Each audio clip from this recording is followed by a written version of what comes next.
Boy, 11, referred to prevent for wanting to give, quote, alms to the oppressed.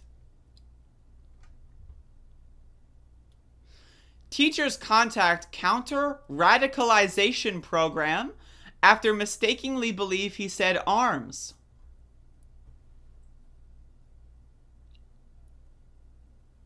What? Whew. An 11-year-old primary school pupil was referred to the government's controversial counter-radicalization prevent program after a teacher mistook the word alms for arms during a classroom discussion. For those of you that don't know what alms means, it's to give money to poor people. The boy's teacher asked what pupils would do if they found themselves in possession of a lot of money. According to a legal challenge against the school lodged by the boy's parents, he said he would give alms to the oppressed. The teacher interpreted this as giving arms to the oppressed and made the prevent referral. It's unbelievable.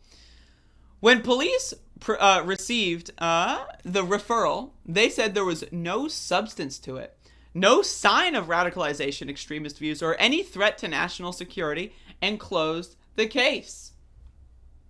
The boy's parents are taking legal action against the school, accusing it of applying a stereotype about his racial and religious background. It calls for a written apology from the school, the payment of damages, and the expunging of the prevent referral from the boy's record.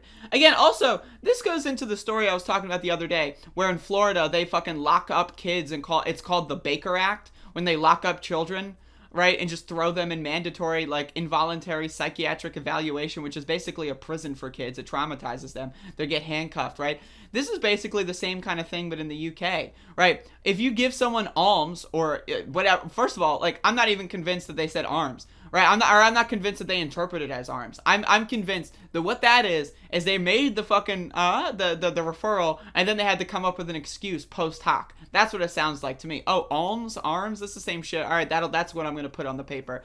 This shit's ridiculous, dude. And also, first of all, I just want to say, give arms to the oppressed. Okay, sign me the fuck up. I'm down, right? Alms, arms, I don't know, give everything you got to the oppressed.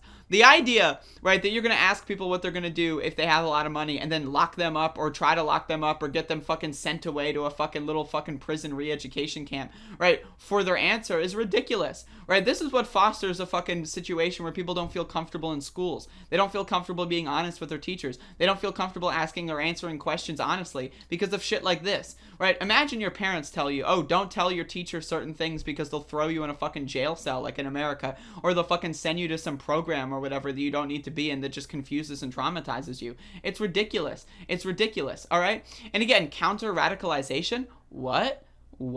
What's the radicalism of giving arms to the oppressed, giving alms to the oppressed? Giving radicalization is like, oh, yeah, my mom is talking about how like we should kill X amount of people for X reasons or Y reasons or whatever. That's radicalization. Saying, yeah, if I had a lot of money, I would give a bunch of guns to poor people. That's not radicalization. That's not being radical. That's just being cool. That's just being chill. That's just being a cool kid who knows what the fuck is popping. All right, let me continue reading. Atiq Malik of Liberty Law Solicitors, representing the boy's family, called for the prevent program to be scrapped and said it was simply not working. Criminal legislation and safeguarding policies have always existed to protect people, protect the public and vulnerable members of our society. There is no need for a policy which it is equivalent of using a sledgehammer to crack a nut. The case has similarities to others that have hit the headlines, including a nursery worker thinking a 4-year Muslim child had drawn a picture of his father with a cooker bomb when he was referring to a cucumber and a 10-year-old Muslim boy who misspelled the word terrorist as terrorist to describe the kind of oh my god, dude, I can't with this shit. Again, these things sound great on paper, but at the end of the day, it really boils down to enforcement. Law is meaningless without enforcement.